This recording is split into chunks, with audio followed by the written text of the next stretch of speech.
Assalamualaikum warahmatullahi wabarakatuh. Selamat pagi Ananda semua. Hari ini Ustazah akan membahas tentang bab bioteknologi. Itu adalah bab 7 di buku antum semua. Nah, sebelum belajar, antum silakan untuk berdoa. Dan jangan lupa untuk melaksanakan sholat duha dan juga al-masurat paginya. Pertama, Ustazah akan membahas sedikit tentang peta konsep dari pelajaran bioteknologi. Jadi bioteknologi itu bermanfaat untuk yang pertama di bidang pertanian, yang kedua di bidang peternakan, dan yang ketiga itu penggunaan mikroorganisme dalam pembuatan makanan. Jadi bioteknologi pertanian itu ada yang namanya kultur jaringan, pembastaran, teknologi nuklir, pengelolaan lahan pertanian, teknologi hidroponik, dan yang terakhir adalah rekayasa genetika. Sedangkan kalau di dalam bioteknologi peternakan itu ada hibridisasi, inseminasi buatan, dan rekayasa genetika.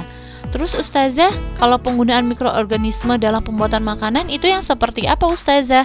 Kalau yang seperti itu contohnya antum membuat tempe, roti, yogurt, keju, dan protein sel tunggal. Sebelumnya Ustazah sudah ada beberapa kelas yang sudah Ustazah bagikan untuk membuat bioteknologi konvensional seperti keju, yogurt, roti, dan ada juga yang menggunakan Ustazah suruh buat produk tentang hidroponik.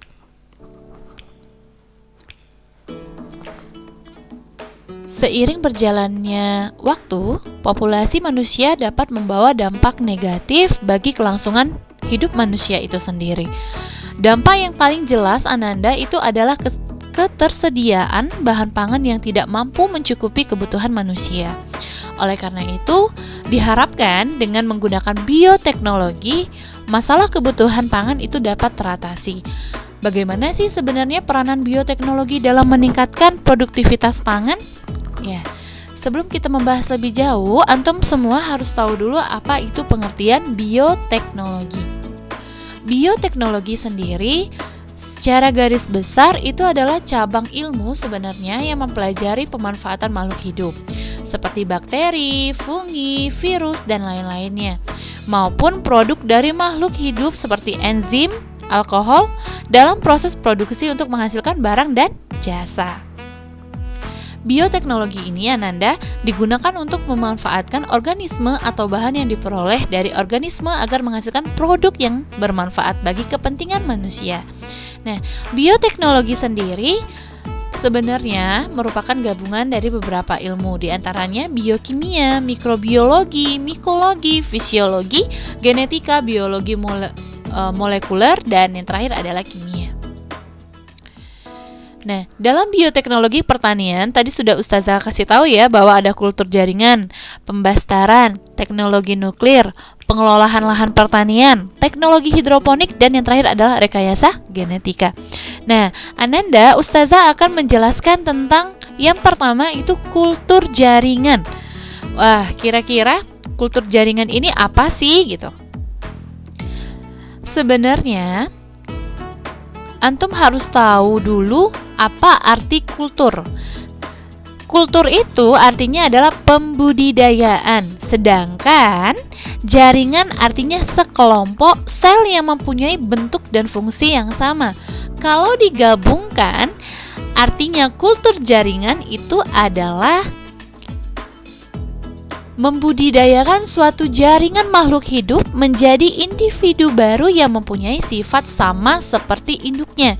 Ingat ya, sifatnya akan sama seperti induknya. Kalau antum tanya, Ustazah, kalau beda bukan kultur jaringan namanya ya. Jadi sebenarnya pelaksanaan teknik kultur jaringan tumbuhan itu dilakukan berdasarkan teori sel, itu dikemukakan oleh Schleiden dan Schwann, yaitu sel tumbuhan mempunyai kemampuan totipotensi.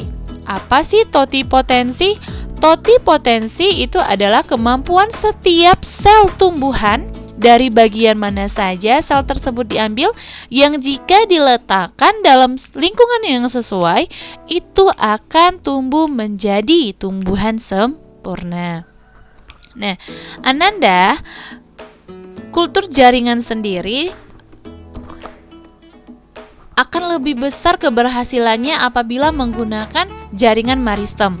Ini sudah pernah kita bahas di buku kelas 7 ya, bahwa jaringan meristem itu jaringan yang terdiri atas sel-sel yang selalu membelah dan dindingnya tipis serta belum mempunyai penebalan dari zat pektin, dan plasmanya penuh dan vakuolanya kecil, Ananda. Jadi, teknik kultur jaringan sebenarnya sangat sederhana, yaitu suatu sel atau irisan jaringan tanaman yang disebut dengan explant secara aseptik. Aseptik itu ya adalah bersih dari hama atau bakteri yang diletakkan dan dipelihara dalam medium padat atau cair yang telah berisi nutrisi. Nah, nutrisi sendiri nanti dapat berupa larutan yang mengandung unsur makromolekul, ada mikromolekul, dan ada asam amino, serta gula, vitamin, dan hormon. Nah, setelah nanti diberi nutrisi, sebagian sel pada permukaan irisan nanti itu akan membentuk gumpalan sel yang disebut dengan kalus. Nah, kalus ini dapat dipisah-pisahkan, Ananda. Nah, kemudian dipindahkan ke medium khusus sehingga tumbuh membentuk tanaman kecil, Ananda, yang berakar, berbatang, dan berdaun, atau biasa disebut dengan plantlet.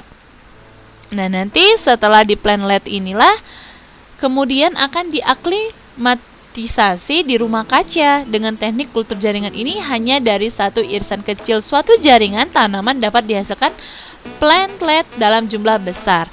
Nah, secara singkat sebenarnya tahapan pertumbuhan tanaman dalam kultur jaringan itu ada explant, ada kalus, ada plantlet, dan yang terakhir adalah plantlet yang aklimatisasi di rumah kaca. Selanjutnya, Nanda Ustazah akan membahas tentang insektisida dari bakteri. Insektisida itu adalah zat yang dapat membasmi serangga. Jadi beberapa bakteri itu akan menghasilkan zat yang mematikan bagi serangga sehingga dimanfaatkan sebagai insektisida.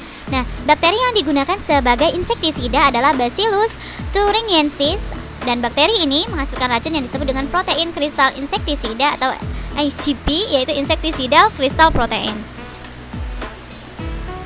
Racun ini itu biasanya menyerang saluran pencernaan hama serangga sehingga hama tersebut berhenti makan dan akhirnya mati. Selanjutnya, kita akan membahas tentang yang namanya pembastaran atau persilangan. Hal pertama yang harus antum tahu, apa itu pengertian dari pembastaran. Jadi, pembastaran atau persilangan itu merupakan perkawinan antara dua individu tanaman yang berbeda varietas, tapi masih dalam satu spesies, Ananda. Nah, pembastaran itu merupakan cara yang sederhana, murah, dan paling mudah untuk menghasilkan tanaman pangan varietas unggul. Para ahli pemuliaan tanaman di Indonesia itu telah berhasil menciptakan tanaman pangan varietas unggul dengan menggunakan cara ini. Nah, contoh tanamannya itu adalah padi IR8, IR20, PB8, HIPA 10, dan Inpari 33. Kita sering ya dengar namanya beras IR. Nah, beras IR itu merupakan salah satu hasil dari pembastaran dan persilangan. Selanjutnya yang Ustazah akan bahas tentang teknologi nuklir. Jadi, teknologi nuklir ini telah banyak digunakan untuk tujuan damai. Maksudnya tujuan damai itu bukan tujuan militer ya. Misalnya nih ya, dalam bidang pertanian, terutama untuk meningkatkan produksi pangan.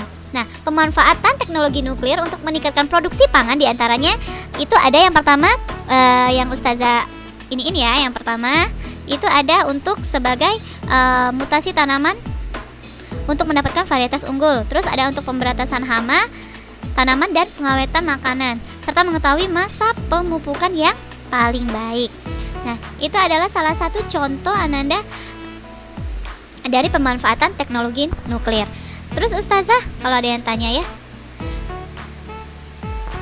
terus Ustazah bilang gitu kan, maksudnya dari mutasi tanaman untuk mendapatkan varietas unggul tuh yang gimana? Jadi maksudnya di sini varietas unggul itu dapat diperoleh dengan cara meradiasi sel atau jaringan tanaman sehingga terjadi perubahan gen. Nah, yang dapat menyebabkan perubahan sifat makhluk hidup. Contohnya, itu varietas unggul yang digunakan teknologi ini adalah padi Atomita 1 sampai 6. Terus pemberantasan hama tanaman gimana Ustazah? Nah, kalau pemberantasan hama tanaman itu contohnya ya, penggunaan sinar radioaktif untuk pemberantasan hama yang bertujuan untuk memandulkan hama jantan. Serta yang terakhir pengawet makanan. Nah, pengawet makanan ini juga memanfaatkan dari sinar radioaktif dalam pengawetan makanan. Jadi, kenapa digunakan sinar radioaktif? Itu bertujuan untuk menghambat pertunasan, memperpanjang masa simpan, dan mengurangi bakteri pembusukan pada daging, serta membebaskan rempah-rempah dari kuman, ataupun bisa mengendalikan kuman penyebab penyakit pada makanan. Dan bagaimana sih pemanfaatan teknologi nuklir dalam mengetahui masa pemupukan yang baik? Nah, jadi setiap tanaman mempunyai masa pertumbuhan yang berbeda. Untuk mendapatkan hasil yang maksimal, perlu pemupukan yang tepat sesuai dengan masa pertumbuhan. Melalui penggunaan unsur radioaktif inilah dapat diketahui masa yang paling tepat untuk melakukan pemupukan. Selanjutnya, Ustazah akan membahas tentang pengelolaan lahan pertanian. Nah, pengelolaan lahan pertanian itu dapat dilakukan dengan dua cara. Pertama, ekstensifikasi itu merupakan usaha memperluas lahan pertanian, sedangkan intensifikasi itu merupakan usaha meningkatkan kualitas dan kuantitas hasil pertanian pada lahan terbatas. Nah, insentifikasi dilaksanakan dengan menerapkan panca usaha tani. Apa sih panca usaha tani? Jadi panca usaha tani itu bisa dijabarkan mulai dari pengelolaan tanah, penggunaan bibit unggul, pemupukan, pengairan yang baik, serta pemberantasan hama, gulma, dan penyakit tanaman. Kalau pengelolaan tanah yang baik adalah tanah yang subur sehingga mampu menyediakan bahan kebutuhan tanaman. Nah, agar tanah mampu menyediakan bahan berupa air dan unsur hara, tanah harus gembur dan cukup rongga udara, mampu menahan air, kaya unsur hara, dan cukup mengandung bahan organik dan mempunyai kadar asam dan basa tertentu. Nah, pengelolaan tanah yang baik itu dapat dilakukan dengan cara mencangkul atau membajak sawah, membuat terasering pada lahan miring, dan mengatur jarak tanaman serta mengatur pola tanaman. Sedangkan dalam penggunaan bibit unggul,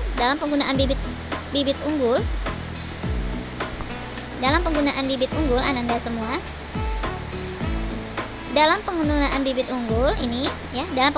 unggul itu bibit unggul adalah bibit yang mempunyai sifat unggul seperti berproduksi tinggi, tidak cepat rebah, tahan hama, umur panen pendek, tahan kekeringan, dan tahan terhadap tanah asam.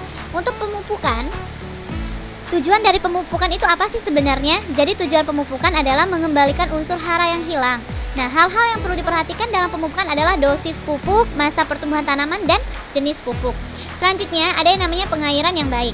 Jadi kalau antum semua ingin meningkatkan produksi pangan, pengairan yang baik itu sangat berpengaruh karena pada lahan tada hujan, pengairan bergantung pada hujan. Nah, untuk mengatasi masalah keterbatasan air, dibuatlah waduk atau bendungan biasanya itu untuk menampung air.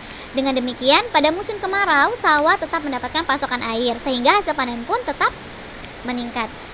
Dan yang paling sering terjadi adalah tumbuhan itu banyak terserang hama, gulma, dan penyakit tanaman. Disinilah pentingnya pemberantasan hama, gulma, dan penyakit tanaman. Kenapa seperti itu? Untuk memberantas hama, gulma, dan penyakit tanaman itu dapat dilakukan dengan beberapa cara, yaitu secara biologis menggunakan predator atau pemangsa hama tersebut. Secara kimiawi itu dengan menggunakan bahan-bahan kimia seperti pestisida. Kalau secara ekologis sih itu bisa dengan mengadakan rotasi tanaman, dan secara fisikanya itu dengan radiasi untuk memandulkan hewan jantan. Next itu ada yang namanya teknologi hidroponik. Jadi sebenarnya ini berasal dari kata Yunani hidro yang artinya air dan ponos yang artinya mengerjakan. Hidroponik ya itu merupakan metode bercocok tanam tanpa tanah. Jadi hidroponik itu biasanya kalau kita lihat ya, cari-cari di YouTube, ada hidroponik yang vertikal, ada yang horizontal, ada yang dari bahan bekas, ada juga yang dari pabrik seperti itu. Jadi hidroponik ini merupakan metode bercocok tanam tanpa tanah. Jadi media tanamnya dapat berupa kerikil, pasir, sabut kelapa, zat silikat, pecahan batu karang atau batu bata. Ada juga yang gunain potongan kayu atau busa. Keberhasilan dari teknologi hidroponik ini Ananda semua bergantung pada kebersihan wadah, media, dan tanaman yang digunakan. Nah, keuntungan apa sih sebenarnya dari teknologi hidroponik?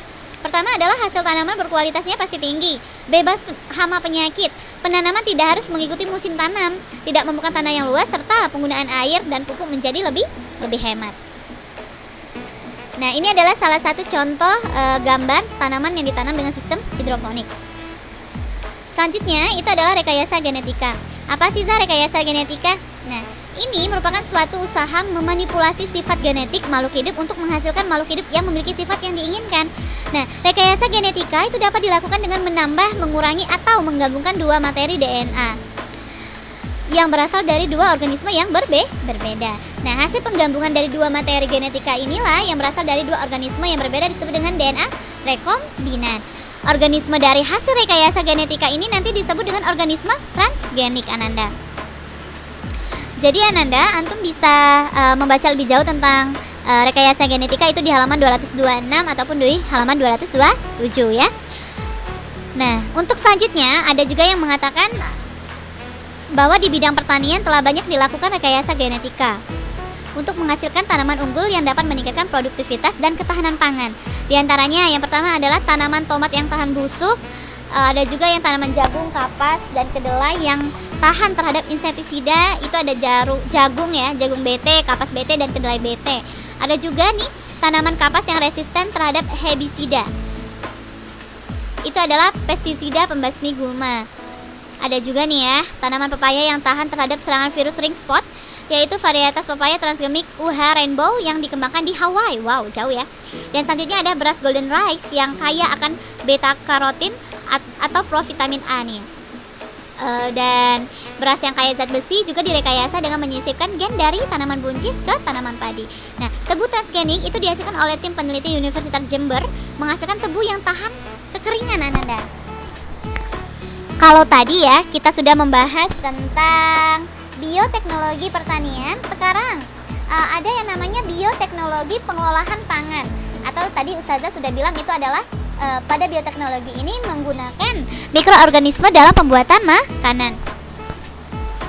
Yang pertama dari bioteknologi pengolahan pangan ini, Ananda semua, itu menggunakan mikroorganisme seperti bakteri dan jamur yang dapat dimanfaatkan untuk menghasilkan berbagai macam makanan dan minuman, misalnya tempe, tapai, oncom, kecap, keju, roti, dan yogurt. Pertama, tempe. Jadi kalau proses pembuatan tempe sendiri ya, pembuatan tempe itu dibantu oleh Janus Rhizopus oryzae. Nah, proses pembuatan tempe itu adalah dengan cara kedelai dicuci, direndam semalam pada suhu kira-kira 25 derajat Celcius, dan besoknya kulit kedelai dikupas serta air rendamannya dibuang. Jangan lupa dibuang. Nanti biji kedelai kemudian direbus kira-kira kurang lebih 30 menit. Nah, kemudian didinginkan. Selanjutnya biji kedelai diinokulasi dengan jamur Rhizopus oryzae. Lalu setelah itu biji kedelai tersebut dibungkus dengan daun pisang atau kantong plastik dan diinkubasi selama 2 hari. Nah, setelah 2 hari itulah nanti akan terbentuk tempe.